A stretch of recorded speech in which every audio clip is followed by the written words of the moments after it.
বাধীত বিগ্রহং বৈ ঈশাবতারং পরমেশমিত্রং তং রামকৃষ্ণং শিরসানমাম। He বলতেন, get up lions and shake off the delusion that you are sheep. তুমি একটা সিংহ আর তুমি ম্যাঁ করছো। ভেড়াদের দলে মিশে তোমার এমন দুর্দশা হয়েছে, তুমি ঘাস খাচ্ছ। এই হচ্ছে আমাদের শাস্ত্রের কথা, স্বামীজির কথা। ঘুমিয়ে আছে শিশুর পিতা, সব শিশুরই অন্তরে। আমাদের ভিতরে ওই যে শিশুর পিতা, সেইটা আমাদের শাস্ত্রে ওইভাবে বলেনি। আমাদের শাস্ত্রে সেইটাকেই বলেছে, তুমি সেই তৎ তম অসি, ইউ আর দ্যাট। মানে তুমি সেই ব্রহ্ম, পরমাত্মা, ঈশ্বর, যাই বলি, একটাই জিনিস, যার মধ্যে আছে অনন্ত শক্তি, অনন্ত সম্ভাবনা, যেটা আনন্দ দিয়ে তৈরি, প্রেম দিয়ে তৈরি, জ্ঞান দিয়ে তৈরি, আর যেটার কোনোদিন শেষ নেই, যেটার কোনোদিন ধ্বংস নেই। সেই হচ্ছে আমাদের প্রকৃত আমি। কিন্তু ভেড়ার দলে মিশে মিশে, অর্থাৎ মূর্খদের সঙ্গে থাকতে থাকতে আমরা মূর্খ হয়ে গেছি। নিজেদেরকে শিব শিব ভাবছি, আমি জীব, আমি অমুক চন্দ্র তমুক, আমি রমেন, আমি হরেন, আমি উমা, আমি রুমা। ওই ভাবতে ভাবতে ওই মিথ্যা আমিটা চেপে বসেছে। কোনো কালে রমেন নেই, কোনো কালে টুম্পা ঝুম্পা নেই। ঠাকুর বললেন, খুঁজে দেখো পাও কিনা। তুমি যে ভাবছো আমি রমেন, আর তুমি যে ভাবছো আমি ঝুম্পা, একটু ভালো করে খোঁজো। পেঁয়াজের খোসা ছাড়াও, কেমন করে ছাড়াতে হবে এইটাই শাস্ত্র দেখিয়ে দিয়েছে। নেতি নেতি প্রসেস বলে, নেতি নেতি। হ্যাঁ, যেমন আমরা সবাই ভাবি যে আমি এই দেহটা, তাই তো? যখনই বলবো যে আমি কে, না আমি এই দেহ। কিন্তু এখন যদি জিজ্ঞাসা করি যে আপনারা কি কেউ কোনোদিন আজ পর্যন্ত অনুভব করেছেন যে আমি 206খানা হাড়? কেউ অনুভূতি হয়েছে কারণ? নিজেকে 206টা হাড় বলে আমরা কি অনুভব করছি? ওটা বইয়ে লেখা ছিল, শুনেছি। কেউ বলেছে, বইয়ে লেখা আছে, আমরা ওটা বিশ্বাস করে নিয়েছি। আমাদের কারো অভিজ্ঞতায় 206খানা হাড় নেই, আছে? নেই। আমাদের কারো কি অভিজ্ঞতায় আছে যে আমি কান কান কান নিজেকে কি কান বলে অনুভব করছি? এই বললাম বলে মনটা কানে গেল। হ্যাঁ, আমরা কিছুই করি না। আপনি কি আমরা কেউ কি হৃৎপিণ্ড চালাচ্ছি? হৃৎপিণ্ডটা পাম্প করছি? না। আমরা কি হজম করছি? না। অটোমেটিক হচ্ছে, যেরকম একটা মেশিন চলে, চলছে। অথচ মেশিন, আমি মনে করছি আমি মেশিনটা, আমি মেশিনটা। এইরকম প্রচুর মাথার ভেতরেই একই বলছে অজ্ঞানতা। এই অজ্ঞানতাটা ঘোচাবার জন্যে বেদান্ত, শাস্ত্র, মহাপুরুষ এরা চেষ্টা করে গেছেন। হ্যাঁ, আর আমরাও চেষ্টা করছি। সে বাংলা থেকে আসামে এসে জানি হবে না কিছুই, কিন্তু এই খানিকটা পরে সাধু ভান্ডার আছে, ওইটা হচ্ছে মেন জিনিস, বুঝলেন তো? ভালো মন্দ একটু খাওয়া হবে, আমাদেরও হবে, ভক্তদেরও হবে, একটু ঘোরা হলো। কেন না, কান তো সব সোজা স্টেট লাইনে ভগবান খুলে দিয়েছে। চেঁচালে কি হবে? মাইক নিয়ে এই দিক দিয়ে ঢুকবে, ওই দিক দিয়ে বেরিয়ে যাবে। বাড়িতে যখন যাবে, ছেলে কি মেয়ে জিজ্ঞাসা করবে যে মা কেমন শুনলে? বলে দারুণ শুনলাম। বলো 2-4টে বলো তো। বলে এই তো বিপদে ফেললি, তাই তো রে, কি যেন সব বলছিল, সব বেরিয়ে চলে গেছে, বুঝলেন? তবুও শাস্ত্রও ছাড়ছে না, আমরাও ছাড়ছি না। কেন? বারবার শুনতে শুনতে দুটো একটা যদি মাথার ভেতরে ঢুকে যায়, ওইটুকুই লাভ। ঠিক আছে? তাহলে আমাদের ভেতরে সেই জিনিস রয়েছে, সবটাই আছে, পুরোটাই আছে, কিন্তু আমরা নিজেটিকে অসহায় ভাবছি, দুর্বল ভাবছি, জন্মেছি ভাবছি, বয়স হয়ে যাচ্ছে ভাবছি, মরে যাব ভাবছি, কাঁদছি, জ্বলছি, জ্বালাচ্ছি। এইভাবে একটা প্রায় পশুর জীবন যাপন করে একদিন দুম ফট, কি হলো রে, না মুখ টেসে গেছে। এটা কি, এই কি মানুষের জীবন?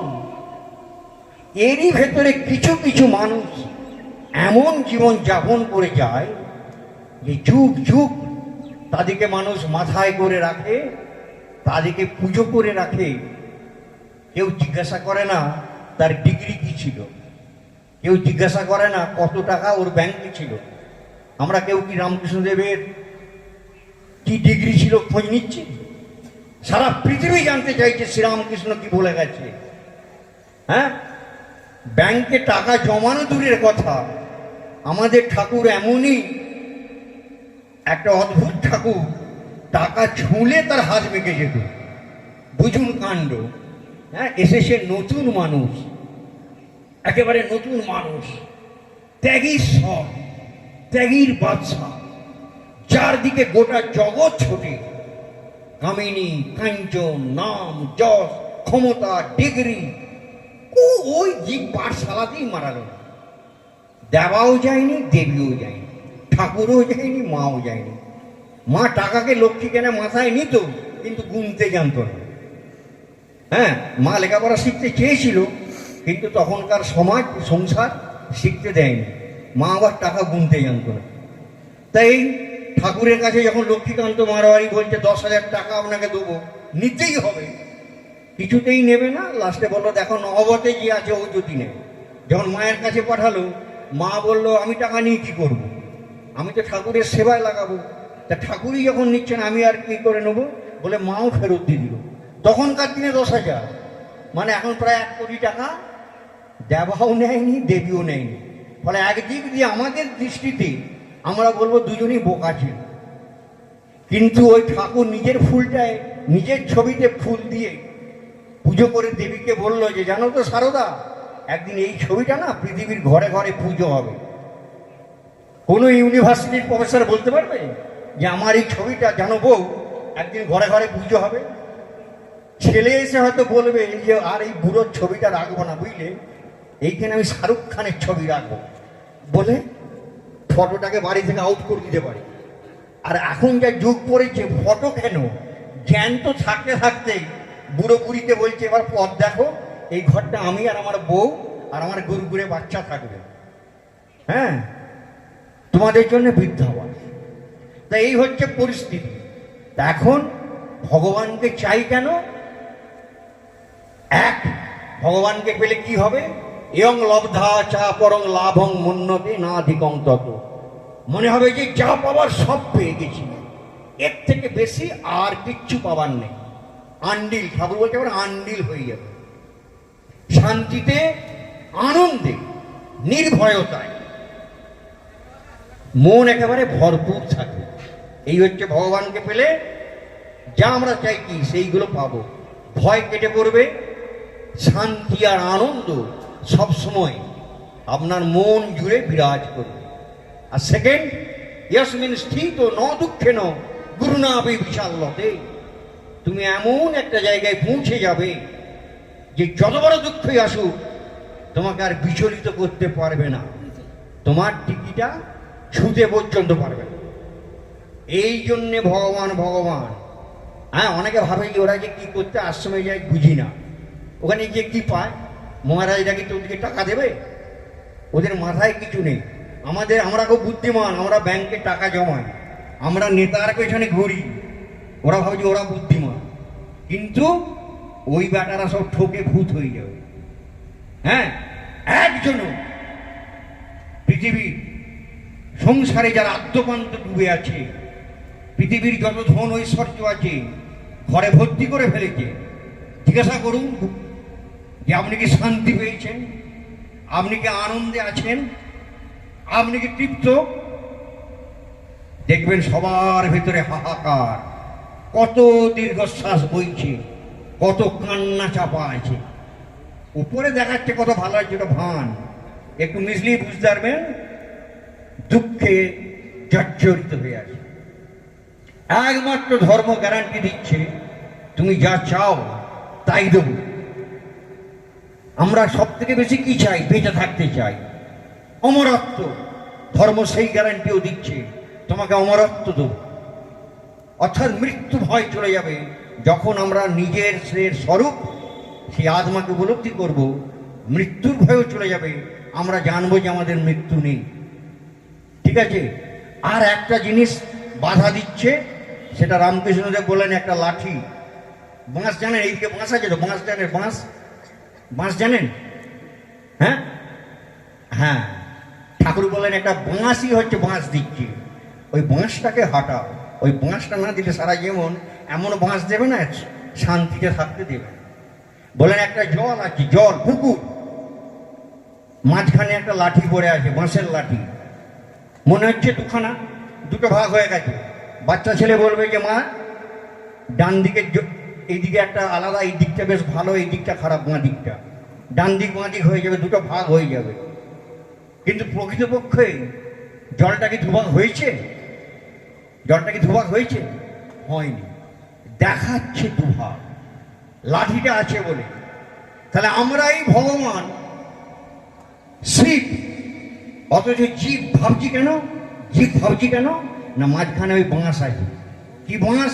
তার নাম অহংকার, ইংরাজিতে বলে ইগো, যেটা সবসময় আমাদের ভেতরে সাপের মতন ফোঁস করতে, হাম্বা হাম্বা হাম্বা হাম্বা, আমি আমি আমি আমি।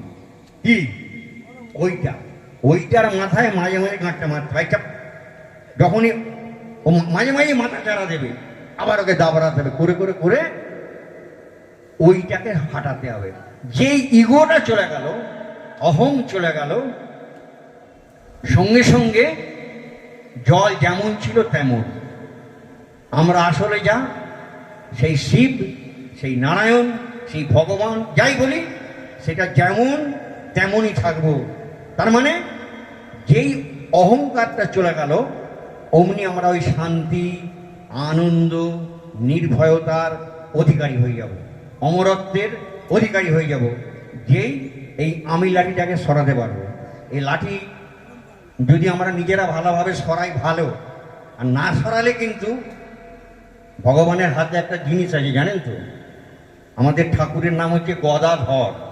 ঠাকুরের ছোটবেলার নাম গদাধর, মানে হাতে একটা গদা আছে, আমরা দেখতে পাচ্ছি না, চুপচাপ ভালো মানুষের মতন বসে থাকে না, একটা গদা আছে, দরকার পড়লে ওটা নিয়ে না ভ্রাম করে দেবে।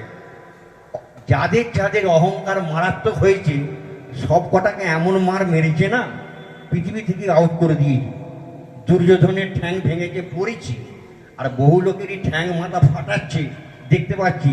অহংকারটা যখন মাত্রা ছাড়া হয়ে যায়, ভগবান সব সহ্য করে, ওইটা সহ্য করে না। সুতরাং ঠাকুরকে যত ভোলে ভালা মনে হচ্ছে তত ভোলে ভালা না, ওর নাম গদাধর। সুতরাং ঠাকুরকে বলতে হবে যে গদার বাড়ি মেরো না, তার আগে তুমি কৃপা করে আমাকে সেই বুদ্ধি দাও, যাতে করে আমি নিজেই ওই অহংকারটাকে তাড়াতে পারি।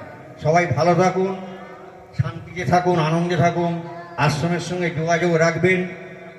এখানে এসে ঠাকুরের কাছে মাঝে মাঝে মাথাটা নত করবেন। ওই যে বলেছে শাস্ত্রে, মাং নমস্কুরু, আমাকে নমস্কার করো। তার কাছে মাথাটা নত করতে করতে অহংকারটা কেটে পড়বে। এই বলেই বক্তব্য শেষ করছি। নমস্কার।